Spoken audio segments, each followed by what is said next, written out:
अस्सलाम वालेकुम व्यूअर्स। मैं हूं नईम मसूद और आज बैठा हूं मुल्तान में और मेरे साथ मेरे बड़े प्यारे दोस्त, मीडिया से बड़ा पुराना तल्लक, टीवी का तल्लक, अखबार का तल्लक, वक्त टीवी से शुरू हुए, उसके अलावा न्यूज़ वन तक पहुंचे, यानी नवाए वक्त ग्रुप के बाद अब न्यूज़ वन ग्रुप के साथ बीच में भी कई इनकी मीडिया की दुनिया आई और गई, लेकिन अब गुज़श्ता कई बरसों से न्यूज़ वन के साथ है। जिम्मेदारी है मुल्तान ब्यूरो की।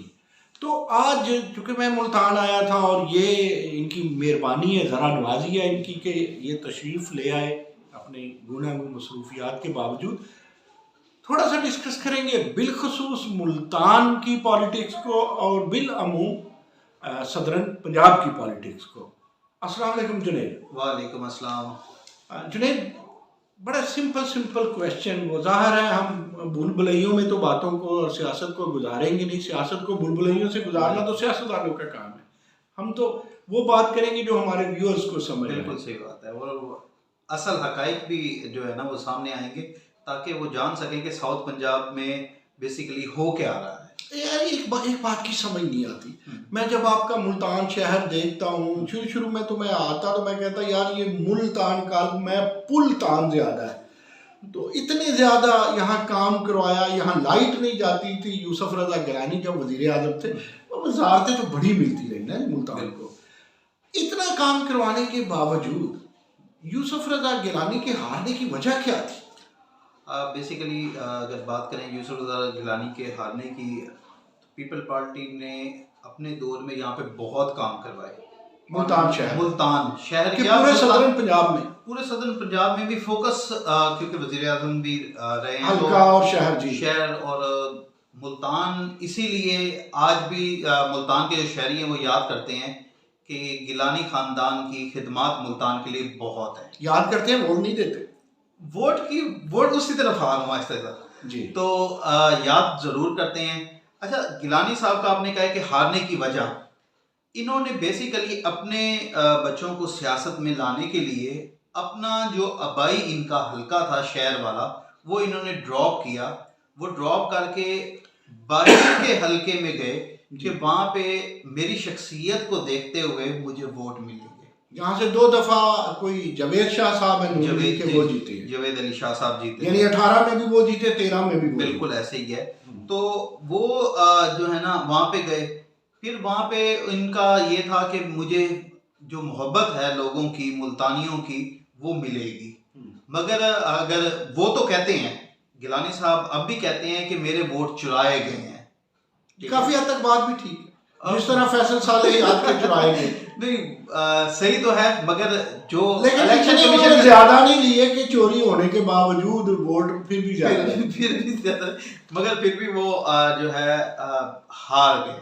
और ये बिल्कुल मुल्तानियों के लिए, साउथ पंजाब की पॉलिटिशियंस के लिए बहुत ज़्यादा था कि गिलानी साहब अपनी सीट हार गए, बल्कि उनका साबिक वज़ीर आज़म हार गए। और जो उन्होंने जिस शहर के लिए, जिस हल्के के लिए बेटे अब्दुल कादिर को किया था, वो भी सीट जो है ना, आपको जुनैद याद होगा कि 85 में वज़ीर आज़म पाकिस्तान बनने वाले मोहम्मद खान जुनेजो, वो भी सांगड़ से, अपने ज़िले से 88 में हार गए थे। तो वो साबिक वज़ीर आज़म हार जाए, बिल्कुल वो तो ये ज़ाहिर है अपनी जगह काबिल और बात, बिल्कुल ऐसे ही है। मगर पीपल पार्टी, मैं कहता हूँ कि उन्होंने उनकी खिदमत को देखते हुए, गिलानी साहब की जितनी खिदमत पार्टी के लिए या इनके लिए है, तो उनको पार्टी में वो मकाम दिया हुआ है। मुझे वो ज़माना याद है जब 3 लोग यहाँ पिलर्स थे पाकिस्तान पीपल्स पार्टी के, शाह महमूद कुरैशी, PML, और उस वक्त तो पाकिस्तान मुस्लिम लीग ही थी, छोड़ के आए, और शाह महमूद कुरैशी इकट्ठे छोड़ के आए। 85 में ये पीपल्स पार्टी के साथ थे, शाह महमूद कुरैशी भी और सैयद यूसुफ रज़ा गिलानी भी आए, तो फिर ये पिलर बन गए। एक इनके साथ ये जो आजकल MNA है आपके आमर डोगर, बिल्कुल इनके वालिद मोहतरम तीसरे सलाहुद्दीन डोगर साहब, तो सलाहुद्दीन डोगर, शाह महमूद कुरैशी और यूसुफ रज़ा गिलानी, देवर 3 पिलर्स यहाँ पर थे।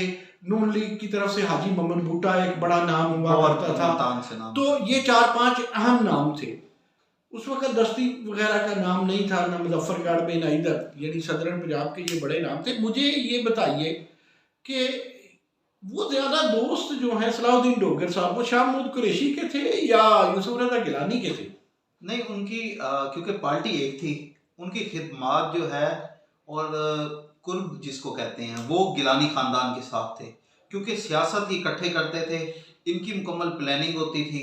शाह महमूद कुरैशी की गिलानी ख़ानदान से शुरू से नहीं बनी, क्योंकि शाह ये महमूद शाह नाज़िम महमूद भी रहे हैं ना नाज़िम भी उस रहे। दौर में, जब एस्टेब्लिशमेंट के कहीं एक, मैं आपको एक हिस्ट्री व्यूअर्स की याद हो जाएगी थोड़ी सी, कि जब नाज़िम के इलेक्शन हुए मुशर्रफ दौर में, तो दो जगह से पीपल्स पार्टी के लोग ज़लई नाज़िम, एक वो भी पीटीआई में चले गए हैं। नज़र मोहम्मद गोंदल साहब का हल्का था ये, उस वक्त शायद वो गुजरात के साथ नहीं, मंडी बहाउद्दीन से, और ये यहाँ से शाह महमूद कुरैशी पीपल्स पार्टी की टिकट। बिल्कुल, मैं वही कह रहा हूँ कि इनकी गुर्बत जो है वो उनकी सलाहुद्दीन डोगर की ज़्यादा इनके साथ थी, मगर गिलानी ख़ानदान की और कुरैशी ख़ानदान की आपस में नहीं, शुरू से ही नहीं बनी। चाहे एक ही पार्टी में थे, फिर भी अलग-अलग ये सियासत करते थे, इनका कोई आपस में नहीं था। वो भी यहाँ पे गद्दी के जो है ना, वो गद्दी रखते हैं, ये भी गद्दी नशीं है, तो ये भी थोड़ा दोनों के मुरीदैन हैं। तो इसीलिए जो है ना वो, क्योंकि शाह महमूद कुरैशी जो है, वैसे मैं एक आपको बात बताऊं, जो है जब हम यूनिवर्सिटी में पढ़ते थे, हमने कभी नहीं देखा दो सोने लड़के इकट्ठे दोस्त हों, दो सोनी लड़कियां इकट्ठी दोस्त हों, या दो एक जैसे लायक दोस्त हों। कंट्रास्ट चलता था। तो ये दोनों एक तरह के खूबसूरत लोग, एक तरह की खूबसूरत सियासत, और फिर गद्दी नशीनियां भी, पीर यही तो इख्तिलाफात की नहीं, यही तो यही वजह होगी। इख्तिलाफात भी तो यही थे ना, सही, कि एक ही शहर, कंट्रास्ट नहीं बन सका, पैरेलल इख्तिदार भी देखें, इख्तिदार भी यहाँ पे पीपल पार्टी की नवाज शाह जो थी वो भी इधर ही, तो ये सारी चीजें जब इकट्ठी हुई तो इनके दिल जुदा होना शुरू हो गए, चाहे ऊपर से ये इकट्ठे थे, तो इसीलिए फिर कंपटीशन तो था। कंपटीशन बिल्कुल जारी बात है। अब आप क्या देख रहे हैं फ्यूचर मैं देख रहा हूँ कि अगर ये कमिंग इलेक्शन जब आता है, हाँ, तो ये आमिर डोगर, सलाहुद्दीन डोगर साहब तो अल्लाह को प्यारे, उनके बेटे आमिर डोगर एमएनए है, फिर दूसरी तरफ शाह महमूद कुरैशी साहब। सर मैं आज आपके व्यूअर्स को ये बता देना चाहता हूँ कि अगर यही सूरत हाल इसी तरीके चलती रही तो शाह महमूद कुरैशी जो हैं वो मुल्तान से अपनी सीट नहीं जीत सकते, और बेटा भी, और बेटा तो बनवाया गया है ना, वो तो सियासत में लाने के लिए उसको बनवाया गया है कि उसको किस तरीके से करना है, तो ये नहीं जीत सकते, ये मैंने पी नहीं पिलाई गई। हाँ, तो वो जो चीजें हैं ये प्री प्लान चीजें थी और सारा कुछ। अब इसी का ही इख्तलाफ आप देख लें कि जब मुल्तान में 6 जो सीटें थी बड़ी सारी पीटीआई ने जीती, मगर कंट्रोलमेंट बोर्ड में वो इलेक्शन हार गए। ये जो भी इलेक्शन जो भी हुए हैं, कोई एक बंदा भी जो है उनका नहीं जीता। पीपल पार्टी का भी हम कहते हैं कि उन्होंने कोई कैंडिडेट चाहे खड़ा ही नहीं किया, उसके बाद वो गए हैं, कैंडिडेट नहीं था, मगर पीटीआई के कैंडिडेट थे जो कि हार गए, एक सीट भी वो नहीं ले सके। और नून लीग जिसका हम कहते थे कि यहाँ पे वजूद खत्म हो गया है, वो ऐसी अब दोबारा फील्ड में आ रही है, ऐसी अब सामने आ रही है कि उसने मुल्तान कंट्रोलमेंट बोर्ड में सीटें हासिल की। अच्छा, मैं एक आपको जुनेद, आपको भी ये बात दिलचस्प लगेगी और आपको ये भी बात दिलचस्प लगेगी कि लाहौर वाले आपके शहर पे नज़र रखते हैं। आपके शहर में पीरों का था, आस्थानों का था, बोसन साहब एक जगीरदार आदमी थे, उनका था, सिकंदर बोसन साहब, ये सारे लोग जरा कारकुन को लिफ्ट कम करवाते थे। मुजफ्फरगढ़ में भी नवाब थे और सारा इसी तरह।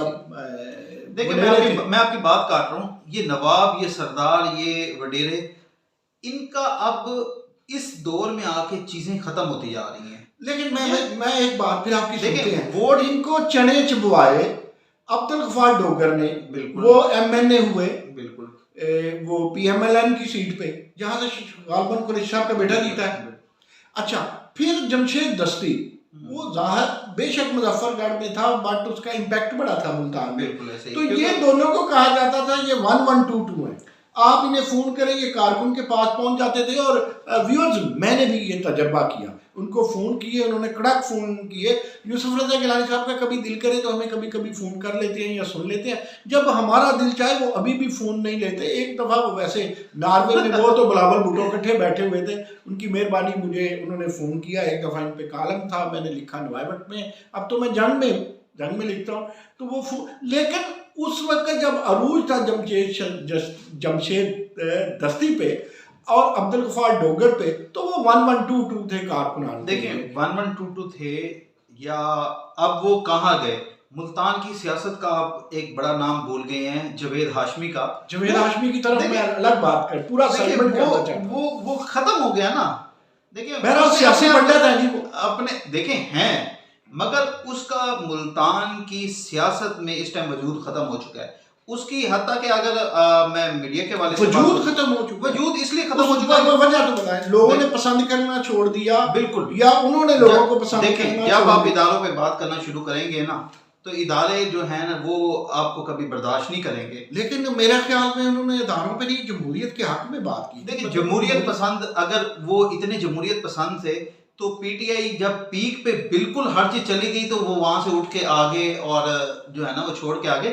जमहूरियत तो फिर इसको तो आप ना कहें कि भी जमहूरियत थी तो वो नहीं, उनके सियासी इख्तलाफ नहीं हो गए थे इमरान खान के। बिल्कुल इख्तलाफात जितने भी आपको मैं बताऊं, मैं लाहौर बैठा, एक जुलूस आ रहा, बड़ी दुनिया, मैं कहा कौन है यार, तो बोर्ड लगे हुए थे, बागी आ रहा है। देख तो वो अब पहले देखें नून लीग से बागी, फिर पीटीआई से बागी, अब अपने आप से भी बागी, अपने आप से बागी होने पड़ गए। यहाँ तक कि उसके ऊपर तो मुल्तान के जो छोटे छोटे इदारे हैं, औकाफ में एक देता हूँ, उन्होंने केस कर दिए, उन्होंने जमीनें उनकी हथियाई हुई थी और वो उनके केस हुए और वो खुद अदालत गए। मीडिया को सारा बनाने की कोशिश की गई कि भाई ये मीडिया जो है ना वो लेकिन आप टॉपिक वो जल्दी ले आए। टॉपिक बड़ा अहम है जुनैद यार, एक बात तो बताएं, कसूर क्या? यही अगर ज़ियाउल हक के साथ हों तो मुहिब्बे वतन, ऐसा ही है ना जावेद हाशमी। यही जमाती इस्लामी के साथ हो तो हुब्बुल वतनी के बहरे बेकरार, यही पीटीआई के साथ हो तो इनकलाबी रहनुमा, यही जब एस्टेब्लिशमेंट के साथ व्यूअर्स पीएमएलएन हो तो ये दिलबहार शख्सियत। और आज अगर उन्होंने दो खड़के दड़के की सच्ची और नंगी बातें कर दी तो उनको तो सिपाही भी पकड़ सकता है। यही तो अलमिया आपके पास। देखें बात यह है कि अगर तो वो आइन के मुझे अब क्या लेने दीजिए, मैं आपको बहुत सुनूंगा, मैं इंटरप्ट नहीं करूंगा। देखिए व्यूअर्स, मेरे मुल्तान के दोस्तों, लाहौर के दोस्तों, पीएमएलएन वालों और जमहूरियत पसंदों या पीपीपी वालों, अगर तो जावेद हाशमी ने आइन के खिलाफ बात की है तो लटका दें। अगर जावेद हाशमी ने जमहूरियत के खिलाफ बात किया तो लटका दें। अगर जावेद हाशमी ने किसी का कत्ल किया तो लटका दें। अगर हरासमेंट किया तो लटका दें। मगर ये कैसा दस्तूर ज़बाबंदी है तेरी महफिल में, यहाँ तो बात करने को तरसती है ज़बान मेरी। मैं ज़्यादा डीप नहीं जाता, लेकिन मैं जिस जावेद हाशमी को जानता हूँ, मैं ये नहीं कहता कि वो बड़ी सिंबॉलिक पर्सनैलिटी हैं, बड़े जमहूर, वो भी ताज़े ताज़े इनकलाबी हुए थे, ताज़े ताज़े फिर तब्दीली लाने वाले हुए, और अब ताज़े ताज़े वो एंटी स्टैब्लिशमेंट हो गए। देखिए तो हवा के दोष पे रखे हुए चिराग जब एक इतने बड़े लीडर को स्टैब्लिशमेंट बना देती है तो फिर जुनैद हुकूमत तो फिर स्टैब्लिशमेंट की हुई ना। तो अगर हकीकत जाने तो हर किसी की जुबान पे यही है, ठीक है ना, बात के हकूक के इस टाइम जो हुकूमत है वो स्टैब्लिशमेंट की है। मगर मैं ये समझता हूँ ठीक है, बहुत बड़े लीडर थे, वो हैं और रहेंगे जावेद हाशमी, मगर इदारों पे बिल्कुल बात करना। अगर पीएमएलएन के टिकट पे आए, हारेंगे जीतेंगे, अब वो इलेक्शन ही नहीं लड़ेंगे। इलेक्शन अगर वो लड़ेंगे तो बुरी तरीके से नाकाम होंगे, जिसका मर्जी टिकट हो, जिस मर्जी की। अब इतनी उनका ये आलम आ गया कि वो प्रेस कॉन्फ्रेंस करें, आप प्रेस कॉन्फ्रेंस नहीं चलाते। आप देखें चलाना तो सर, देखें आप जैसे और मेरे जैसे कारकुनान ने नहीं, वो तो जो हमारे मीडिया के पंडित हैं सर, मीडिया प्रेस कॉन्फ्रेंस तो उन्होंने चलानी है सर, उन्होंने चलानी है। मगर मेरा रीड भी तो देखें, मेरा एक क्वेश्चन, बड़ा दिलचस्प क्वेश्चन मेरी सुने। आप ये बताएं, चाहे साउथ पंजाब की सियासत हो, अपर पंजाब की हो, चाहे पाकिस्तान लेवल की हो, किसी भी जगह पे जितना आप चाह रहे हैं कि इदारे जो है वो बैकफुट पे जाएं, वो नहीं जा सकते। हमारा निज़ाम ऐसा नहीं है कि इदारे बैकफुट पे जाएंगे। इदारे हमेशा ऊपर रहेंगे और इसी तरीके से निजाम चलेगा। जमहूरियत बेशक बैकफुट पे जाए, देखिए के जमहूरियत बाढ़ में जाए, वो अब किसी चीज का कानून तो नहीं रह गया। कानून की रूह से देखे तो जमहूरियत जाती है, अगर जमहूरियत देखे तो बाकी चीजें नहीं, जाती हैं। जुनैद आज भी आज 10 थे, देखे ना 18वीं तरमीम के बाद आइन की 10 थे, तो उसमें कहा है फेयर ट्रायल और ड्यू प्रोसेस। तो वही तो अब करने के जा रही है तब्दीली, कहती है हम वही करवाने चाह रहे ये हैं। विद ड्यू रिस्पेक्ट प्रोसेस, नहीं ड्यू अच्छा चले, आप कहते हैं तो इनका बताएं ना, फिर गिलानी साहब जीतेंगे हारेंगे? गिलानी साहब अपनी सीट अब निकाल जाएंगे। कहाँ से, देखिए, यहाँ वाली या जुवैद शाह वाली? देखिए इस टाइम वो क्योंकि जो है सेनेट में है और अच्छा उनका रोल है और अच्छे। अब सबसे बड़ी बात जो है, अब दोबारा उन्होंने जो कैंपेन शुरू की है लोगों के पास जाना, जो उनके अपने चाहने वाले हैं ना, वो पहले भी गमज़दा थे कि यह हुआ क्या है जो नहीं होना चाहिए था। या आपके मुल्तान की आन बान शान थे यार, बिल्कुल या उसने मुल्तान को संवार दिया या उसने जो है वो अब उसको मुल्तानियों ने कुछ ना दिया, ठीक है ना। तो अब थोड़ी सी रिस्पेक्ट करते हुए उसको जो है वो लेके आएंगे सीट पे, अगर वो लड़ना चाहेंगे तो। सिकंदर बोसन की सियासत, अच्छा मेरा सवाल है आखिरी चीज, सिकंदर बोसन का जो एरिया था वो एरिया टोटल जो है दरियाई बेल्ट थी, दरियाई बेल्ट में टोटल सिनेरियो चेंज हो चुका है, जिसकी वजह से सिकंदर बोसन जिस हल्के से लड़ता था ना वो जीतेगा ना उसका भाई जीतेगा। ये शौकत बोसन एमपी। देखें हर दफा हर चीज वो लोग करते हैं थाने कचहरी की सियासत। इस टाइम पीटीआई थाने कचहरी की सियासत नहीं कर रही, चाहे वो करप्ट क्यों नहीं है, चाहे मैं फिर कह रहा हूं चाहे वो करप्ट क्यों नहीं है, उनके खिलाफ मुकदमात क्यों नहीं है, मगर किसी वर्कर के खिलाफ या इंतकामी कार्रवाई नहीं लेते। सिर्फ मुल्तान की एक शख्सियत है जो दिल में बुग़्ज़ जरूर रखती है और वो सिर्फ एक है, वो दिल में बुग़्ज़ जरूर रखती है और वो वक्त आने पे इस्तेमाल करती है। वो ऐसे छोटे लेवल की सियासत नहीं करती, थाने कचहरी की वो सियासत नहीं करते। डोगर साहबान वगैरह थे, वो थाने कचहरी की सियासत पहले भी करते थे। बोसन और डोगर साहब तो मशहूर, ठीक है। ये लेकिन आमिर तो डिसेंट लगता है, आमिर डिसेंट लगता है, उसको पीटीआई ने उससे बढ़ के कुछ दे दिया, सही, ठीक है। जब उससे बढ़ के उसको मिलेगा ना तो वो अब बिल्कुल स्टेब्लिश हो गया। अब आने वाले दिनों में कोई पता नहीं जो ये आमिर जीतेगा वो इसलिए कि आमिर काम कर रहा है। आप उसने गली से जुवैद हाशमी के जीतने के चांसेस नहीं है, जुवैद हाशमी खड़ा ही नहीं होगा, इलेक्शन चांसेस मशकूक है। यूसुफ रजा गिलानी जीतेंगे, डोगर जीतेंगे, आमिर डोगर बिल्कुल जीतेंगे। तो अब्दुल गफ्फार डोगर का क्या कहते हैं? देखें अब्दुल गफ्फार डोगर जो है उसने सियासी कुर्बानियां दी हैं, वो इसलिए कि वो नून लीग के लिए हर वक्त हर लम्हा खड़ा हुआ है और वर्कर के पीछे जाने वाले लोग हैं। और बोसन आप कहते हैं इलेक्शन अगर कोई लड़ा भी तो हार जाएगा, और सिकंदर बोसन को इस दफा कह दिया गया था कि भी आपकी सीट कंफर्म है, वो तो एंड टाइम के ऊपर जो है ना शौकत बोसन भी नहीं जीतेंगे, नहीं जीत सकते क्योंकि दरियाई बेल्ट अब सिनेरियो चेंज हो चुका है। ये बेसिकली इनकी जो बेल्टें थी ना, अब देखें नहीं जो हल्का, वो हमारे एक दोस्त है बादोज़ई साहब, वसीम बादोज़ई साहब,